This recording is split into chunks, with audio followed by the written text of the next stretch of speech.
Assalamualaikum warahmatullahi wabarakatuh.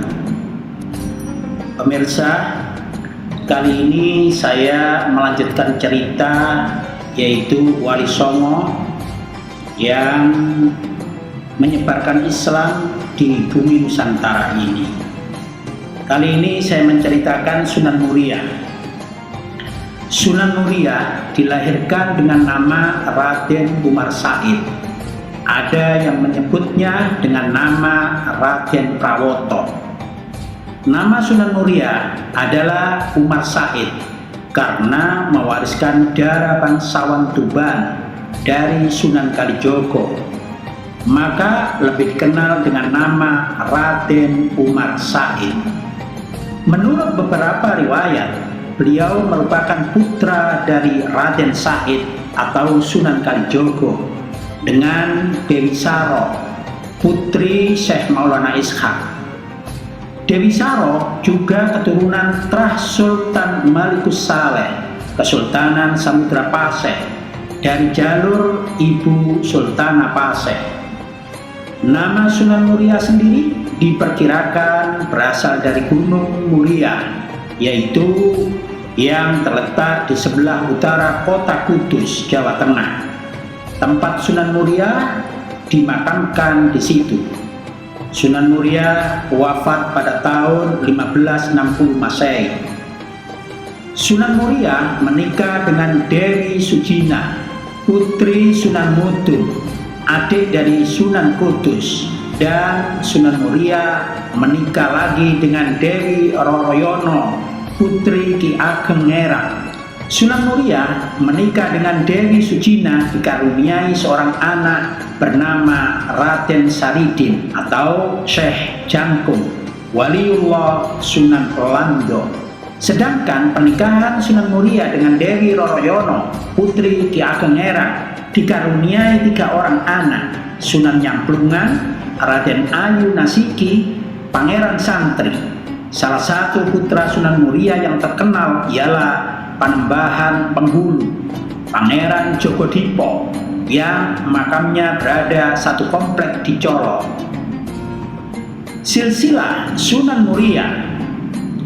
Sunan Muria atau Raden Umar Said bin Sunan Kalijogo alias Raden Mas Said alias Lokajaya alias Syekh Malaya alias Pangeran Tuban alias Raden Abdurrahman, generasi ke-24 dari Rasulullah, bin Ahmad alias Raden Sahur alias Tumenggung Wilatikta Tuban, ayah Sunan Kalijogo, bin Syekh Subakir alias Muhammad Al-Bakir alias Mansur, kakek Sunan Kalijogo, bin Ali Nuruddin, bin Ahmad Jalaluddin, bin Abdullah, bin Abdul Malik Azmat Khan, bin Ali Amrul Faqih, bin Muhammad Sohib Mirbat, bin Ali Khalid Qasam, bin Alwi, bin Muhammad, bin Alwi, bin Ubaidillah, bin Ahmad Al-Muhajir Ilallah, bin Isa Arumi, bin Muhammad An-Naqib, bin Ali Al-Uraidi, bin Ja'far Sadiq, bin Muhammad Al-Bakir, bin Ali Zainal Abidin, bin Sayyidina Husain, bin Sayyidah Fatimah Zahra binta Rasulullah sallallahu alaihi wasallam. Ada juga versi lain yang mengatakan nasab Sunan Muria. Silsilah Raden Umar Said atau Sunan Muria menurut naskah Pustaka Dara Agung.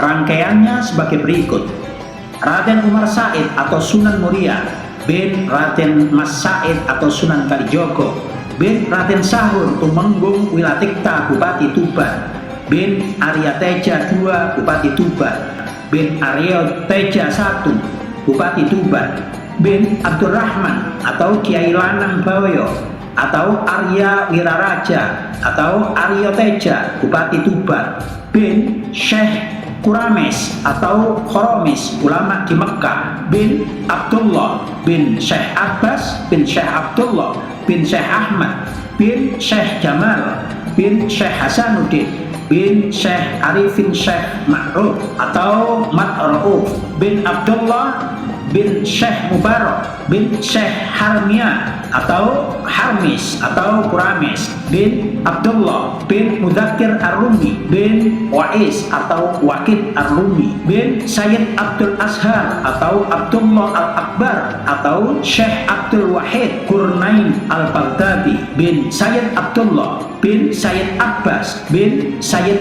Abdul Muttalib. Dari jalur ibu ada juga tetesan darah dari Nabi Muhammad SAW karena ibunya adalah putri dari Syekh Maulana Ishaq, ayahanda dari Sunan Giri. Jadi ibu Sunan Muria dengan Sunan Giri adalah kakak adik seayah. Silsilahnya sebagai berikut: Raden Umar Said atau Sunan Muria, ibunya Sayyidah Dewi Saro bin Syekh Maulana Ishaq bin Syekh Ibrahim Asmorokondi bin Sayyid Jamaluddin Husain bin Sayyid Ahmad Shah Jalal bin Sayyid Abdullah Khan bin Sayyid Abdul Malik bin Ali Amrul Faqih bin Muhammad Saqib Mirbat bin Ali Khalid Qasam bin Ali bin Muhammad bin Alwi bin Ubaidillah bin Ahmad Al-Muhajir Ilallah bin Isa Ar-Rumi bin Muhammad An-Naqib bin Ali Al-Quraidi bin Ja'far Shadiq bin Muhammad Al-Bakir bin Ali Zainal Abidin bin Sayyidina Husain bin Sayyidah Fatimah Zahra binta Rasulullah Sallallahu Alaihi Wasallam. Menurut juru kunci yang telah mendapatkan cerita dari para keturunan Sunan Muria, ada dua versi yang mengatakan bahwa Sunan Muria datang ke Gunung Muria sebagai berikut. Versi pertama, Sunan Muria adalah membawa kerbau dan kerbau tersebut berhenti di desa Ketoko sekitar 6 km di bawah lereng tempat makam Sunan Muria yang ada sekarang, yaitu di sebelah barat Kajar. Kemudian setelah itu Sunan Muria beserta pengikutnya mengumpulkan material guna untuk mendirikan masjid. Tetapi sebelum melaksanakan niat tersebut, ternyata kerbau itu berdiri lagi dan meneruskan perjalanan hingga naik sampai ke tempat yang ada saat ini. Versi yang kedua adalah Sunan Muria setelah melihat kerbaunya yang berhenti di daerah Ketoko, beliau mendengar ada suara di atas ketinggian Gunung Muria tersebut, sehingga beliau meneruskan perjalanan naik gunung setelah kerbaunya sudah segar kembali dari lelahnya perjalanan mendaki gunung tersebut, sehingga beliaulah yang menentukan tempat untuk memulai bersyiarnya di atas Gunung Muria yang ada saat ini.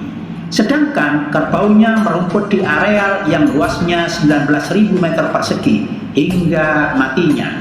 Nah, tanah tempat merumput kerbaunya Sunan Muria itu hingga saat ini menjadi lahan tanah Kesunanan Muria. Raden Umar Said alias Sunan Muria terlibat juga dalam pemilihan Raden Pata sebagai pemimpin perdana kerajaan Islam pertama di Jawa tersebut. Kendati termasuk sosok berpengaruh di Kesultanan Demak, namun Raden Umar Said lebih suka tinggal di daerah terpencil dan jauh dari pusat perkotaan dalam menjalankan dakwahnya. Sunan Muria suka bergaul dengan rakyat jelata sambil mengajarkan keterampilan bercocok tanam, berdagang, dan kesenian. Julukan Sunan Muria disematkan karena ia menetap di Gunung Muria yang terletak di pantai utara Jawa Tengah sebelah timur laut kota Semarang. Gunung Muria ini termasuk ke dalam wilayah Kabupaten Kudus, Kabupaten Jepara, dan wilayah Kabupaten Pati. Dakwah Sunan Muria sebagaimana dakwah Wali Songo lainnya, Sunan Muria juga merangkul tradisi dan budaya masyarakat setempat serta menyesuaikannya dengan ajaran Islam. Salah satu tradisi yang diubah Sunan Muria adalah tradisi bancaan. Fungsi tumpeng dirubah menjadi kenduri untuk mengirim doa kepada leluhur dengan doa-doa Islam di rumah Sohibul Hajjat. Selain itu, ia juga mengikuti jejak dakwahnya ayahnya, yaitu Sunan Kalijogo, yang mensiarkan Islam melalui seni budaya. Sunan Muria mengembangkan penulisan tembang cilik atau sekar alit jenis Sinom dan Kinanti. Tembang tersebut masih populer hingga sekarang di kalangan masyarakat Jawa. Sunan Muria kerap menggelar pertunjukan wayang gubahan ayahnya seperti Dewa Ruci, Dewa Srani, Jamus Kalimosodo, Begawan Ciptaning, Semar Ambarang, dan sebagainya. Dari cerita-cerita wayang itulah Sunan Muria menyebarkan ajaran Islam kepada masyarakat setempat. Lantaran pengaruhnya itu, Raden Umar Said dikenal sebagai sosok penting di masyarakat Gunung Muria. Dakwahnya pun meluas hingga daerah Jepara, Tayu, Juwono, hingga sekitar Kudus. Diceritakan juga bahwa Sunan Muria merupakan pendukung setia Kesultanan Demak. Karena kedudukan dan pengaruhnya itu, pihak Kesultanan memberikan pengawalan khusus kepada Sunan Muria. Ajaran Sunan Muria: 1. Topongeli. Topongeli di sini adalah mengikuti, artinya mengikuti arus masyarakat. Sebagai contoh, misalkan saat itu di perkumpulan masyarakat itu ada budaya. Kalau orang mati itu ada perayaan sehari, 3 hari, 7 hari, 40 hari, 100 hari, dan 1000 hari.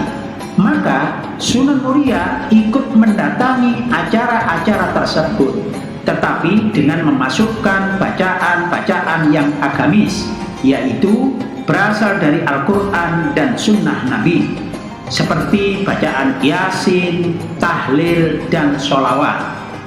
Juga melatunkannya dengan suara yang merdu sehingga masyarakat menyukai hal-hal tersebut, yang akhirnya hingga kini tetap berjalan sebagai ritual keislaman di bumi Nusantara ini atau negara Indonesia. Demikian juga dengan misalnya kelahiran bayi diakikoi dan dibacakan berjanji dan sebagainya. Atau orang mau mendirikan rumah, juga dibacakan doa-doa yang berasal dari ajaran Islam, serta selamatan yang dirubah ritualnya menjadi ritual Islam. Inilah yang disebut ngeli atau topongeli, yaitu merubah aktivitas yang awalnya adalah bersandar pada pemahaman animisme menjadi akidah yang berlandaskan ketauhidan. 2.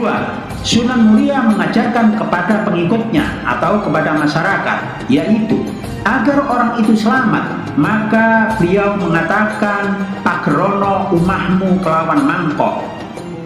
Artinya di sini, kalau ingin terhindar dari malapetaka atau bala, maka perbanyaklah memberikan sodako atau berbagi rizki kepada para tetangganya. Misalkan kalau mempunyai hasil panen yang melimpah atau mempunyai makanan yang berlebihan, maka bagilah kepada tetangganya dan masyarakat sekitar tempat tinggalnya. Dengan begitu, maka terjalinlah suatu komunitas lingkungan yang rukun dan bersatu karena adanya kepedulian sosial dari para penduduknya. 3. Sunan Muria mendirikan masjid dengan unik, tidak seperti masjid-masjid pada umumnya, yaitu pengimaman masjid tersebut menjorok ke dalam. Bila masjid pada umumnya adalah pengimamannya keluar, maka masjidnya Sunan Muria menjorok ke dalam. Hal ini diartikan hendaklah setiap manusia itu dalam cara hidupnya lebih mementingkan untuk memikirkan akhiratnya daripada duniawianya. Karena itu pengimamannya dihinayakan menjorok ke dalam atau lebih mengutamakan ke dalam kolbunya atau kerohaniannya yang ada di dalam tubuh jasad yang tampak ini. Hingga saat ini masih bisa dilihat pengimaman Masjid Sunan Muria ini. 4. Ajaran merawat bumi. Sunan Muria merupakan wali songo yang sangat memperhatikan kelestarian lingkungan. Oleh sebab itu, Sunan Muria mengajarkan masyarakat untuk merawat atau merawat bumi. Adapun beberapa ajaran Sunan Muria dalam merawat bumi, diantaranya tradisi Guyang Cekata atau tradisi meminta hujan. 2. Buah Pariyoto, ziarah ke makam Sunan Muria. 3. Tembang Mojopat Sinom Pariyoto atau tembang ciptaan Sunan Muria. Peninggalan Sunan Muria yang masih ada adalah gentong yang dulu letaknya ada di dapur. Air gentong tersebut diambilkan dari Sendang Rejoso yang letaknya sekitar 200 meter dari letak gentong yang sekarang. Sendang Rejoso sendiri dulu adalah tempatnya Sunan Muria berwudu, maka dari situlah banyak para peziarah untuk ngalap berkah Sunan Muria untuk mengambil air tersebut, baik untuk wudu maupun untuk minum. Kemudian ada juga pelana kuda dari Sunan Muria, tetapi sudah mulai rapuh karena dimakan usia.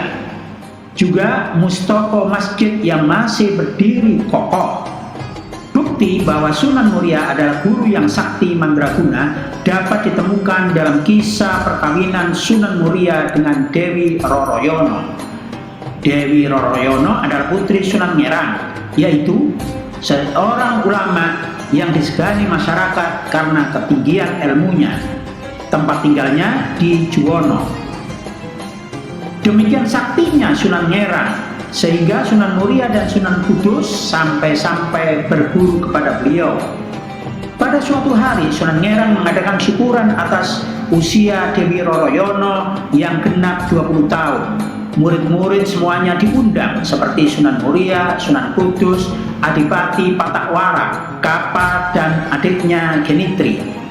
Tetangga dekatnya juga diundang, demikian pula sanak kadang yang dari jauh. Setelah tamu berkumpul, Dewi Roroyono dan adiknya yaitu Dewi Roro Pujiwati keluar menghidangkan makanan dan minuman. Keduanya adalah darah-darah cantik rupawan. Terutama Dewi Roroyono yang berusia 20 tahun, bagaikan bunga yang sedang mekar-mekarnya. Bagi Sunan Kudus dan Sunan Muria yang sudah berbekal ilmu agama, dapat menahan pandangan matanya sehingga tidak terseret oleh godaan setan. Tapi seorang murid Sunan Ngerang yang lainnya, yaitu Adipati Patakwara, memandang Dewi Roroyono dengan mata tidak berkedip melihat kecantikan gadis tersebut. Sewaktu menjadi cantrik atau murid Sunan Ngerang, yaitu ketika para wara belum menjadi adipati, Roroyono masih kecil, belum nampak benar kecantikannya yang mempesona. Sekarang gadis itu benar-benar membuat Adipati Patakwara tergila-gila.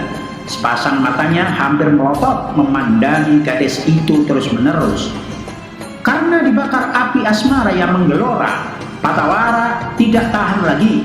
Dia menggoda Roroyono dengan ucapan-ucapan yang tidak pantas, lebih-lebih setelah lelaki itu bertindak kurang ajar. Tentu saja Roroyono merasa malu sekali, lebih-lebih ketika lelaki itu berlaku kurang ajar dengan memegangi bagian tubuhnya yang tidak pantas disentuh. Si gadis naik pitam, nampan berisi minuman yang di bawahnya sengaja ditumpahkan ke pakaian sang adipati. Patakwara menyumpah-nyumpah, hatinya marah sekali dipermalukan seperti itu, apalagi dilihat para tamu menertawakan kekonyolan. Dia pun semakin malu. Hampir saja Roroyono ditamparnya kalau tidak ingat bahwa gadis itu adalah putri gurunya. Roroyono masuk ke dalam kamarnya. Gadis itu menangis sejadi-jadinya karena dipermalukan oleh Patakwara. Malam hari, tamu-tamu dari dekat sudah pulang ke tempat masing-masing. Tamu dari jauh terpaksa nginap di rumah Sunan Ngerang, termasuk Patakwara dan Sunan Muria. Namun, hingga lewat tengah malam, Patakwara belum dapat memejamkan matanya. Patakwara kemudian bangkit dari tidurnya, mengendap-endap ke kamar Roroyono. Gadis itu disirapnya sehingga tak sadarkan diri. Kemudian melalui genteng Patakwara melorot turun dan membawa lari gadis itu melalui jendela. Dewi Roroyono dibawa lari ke Mandalika, wilayah Keling atau Kediri. Setelah Sunan Ngerang mengetahui bahwa putrinya diculik oleh Patawara, maka beliau berikrar siapa saja yang berhasil membawa putrinya itu bila perempuan akan dijadikan saudara Dewi Roroyono, bila laki-laki maka akan diambil sebagai menantunya. Tak ada yang menyatakan kesanggupannya karena semua orang tahu dan maklum akan kehebatan dan kekejaman Patawara. Hanya Sunan Muria yang bersedia memenuhi harapan Sunan Ngerang. Saya akan berusaha mengambil Diajeng Roroyono dari tangan Patawara, kata Sunan Muria. Tetapi di tengah perjalanan Sunan Muria bertemu dengan Kapa dan Genitri, adik seperguruan yang lebih dahulu pulang sebelum acara syukuran berakhir. Kedua orang itu merasa heran melihat Sunan Muria berlari cepat menuju arah daerah Keling. Setelah Sunan Muria ditanya kenapa tergesa-gesa, beliau menceritakan akan adanya penculikan Dewi Roroyono. Keduanya lantas menyatakan diri untuk membantu Sunan Muria merebut kembali Dewi Roroyono.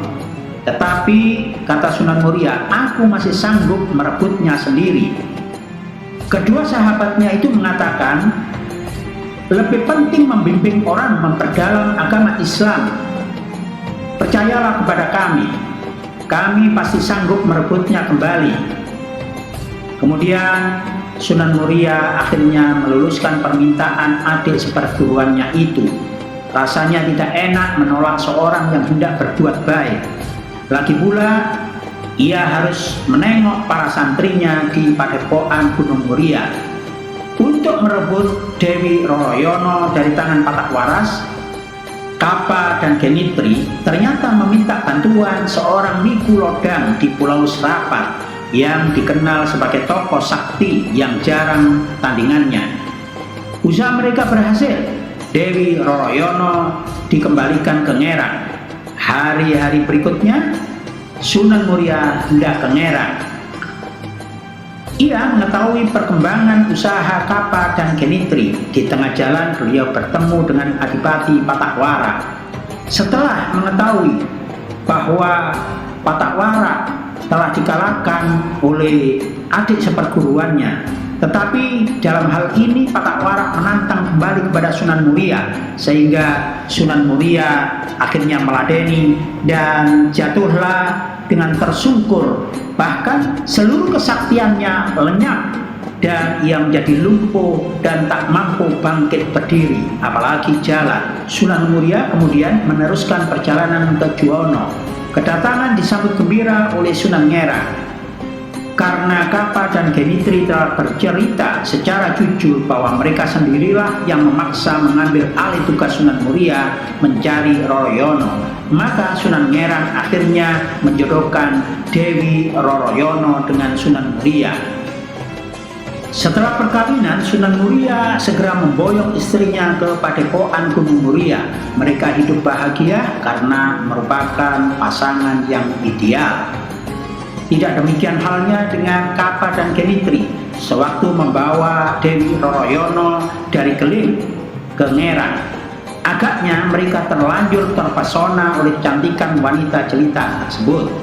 Siang malam mereka tak dapat tidur. Wajah wanita itu senantiasa terbayang. Namun karena wanita itu sudah diperistri kakak seperguruannya, mereka tak dapat berbuat apa-apa lagi.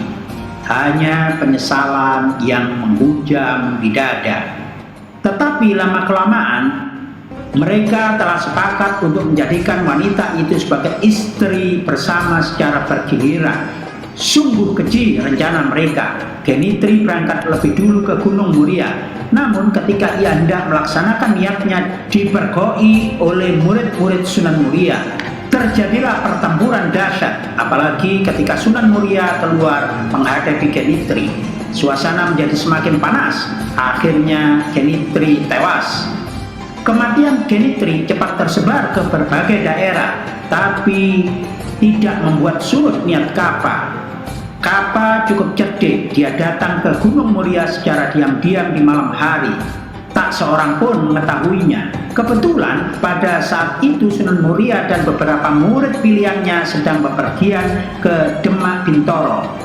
Kapa menyirap murid-murid Sunan Muria yang berilmu rendah yang ditugaskan menjaga Dewi Roroyono. Kemudian dengan mudahnya Kapa menculik dan membawa wanita impiannya itu ke Pulau Seprapat. Pada saat yang sama, sepulangnya dari Demak Bintoro, Sunan Muria bermaksud mengadakan kunjungan kepada Wikulodang di Pulau Seprapat. Ini biasa dilakukannya bersahabat dengan pemeluk agama lain, bukanlah suatu dosa. Terlebih Sang Wiku itu pernah menolongnya merebut Dewi Roroyono dari Patak-Wara. Seperti ajaran Sunan Kalijogo yang mampu hidup berdampingan dengan pemeluk agama lain dalam suatu negeri, lalu ditunjukkan akhlak Islam yang mulia dan agung, bukannya berdebat tentang perbedaan agama itu sendiri. Dengan menerapkan ajaran-ajaran akhlak yang mulia itulah nyatanya banyak pemeluk agama lain yang akhirnya tertarik dan masuk Islam secara sukarela. Ternyata kedatangan Kapa ke Pulau Seprapat tidak disambut baik oleh Wikulodang, malah Wikulodang memarahinya mentah-mentah. Perdebatan antara guru dan murid itu berlangsung lama. Tanpa mereka sadari, Sunan Muria sudah sampai di tempat mereka. Betapa terkejutnya Sunan Muria melihat istrinya sedang tergolek di tanah dalam keadaan terikat kakinya dan tangannya. Sementara Kapa dilihatnya sedang adu mulut dengan gurunya, yaitu Wikulodang. Wikulodang melangkah menuju Dewi Roroyono untuk membebaskan dari belenggu yang dilakukan Kapa.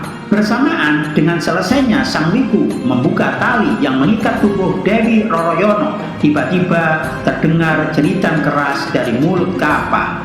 Ternyata serangan yang mengerahkan aji kesaktian yang dilakukan Kapa berbalik menghantam dirinya sendiri. Itulah ilmu kesaktian yang dimiliki Sunan Muria yang mampu membalikkan serangan lawan. Karena Kapa mempergunakan aji pamungkas, yaitu puncak kesaktiannya yang dimiliki, maka ilmunya akhirnya merenggut nyawanya sendiri. Dan akhirnya Dewi Roroyono dibawa pulang kembali ke Gunung Muria. Selain itu, ada cerita mengenai buah Pariyoto yang tumbuh di lereng Muria. Bagi kalangan masyarakat Kudus dan pengunjung yang datang ke makam Sunan Muria, buah ini banyak dicari karena mitos yang terkandung. Buah ini dipercaya bisa bikin ganteng anak jika dimakan oleh wanita yang sedang hamil muda. Mitos itu bermula saat istri Sunan Muria ngidam buah Pariyoto. Oleh Sunan Muria, keinginan istrinya itu dituruti. Pada saat lahir, anak Sunan Muria ternyata cantik dan ganteng. Sejak itulah kemudian masyarakat meyakini jika saat hamil mengonsumsi buah Pariyoto, maka anaknya akan ganteng dan cantik. Tumbuhnya buah Pariyoto itu bermula dari pecahnya kapal Dampo Awang yang bermuatan rempah-rempah, termasuk Pariyoto. Oleh Sunan Muria, Pariyoto itu kemudian ditanam di kediamannya wilayah Muria. Karena itulah kemudian Pariyoto banyak tumbuh di Muria. Demikianlah kisah sedikit tentang Sunan Muria. Mudah-mudahan bermanfaat.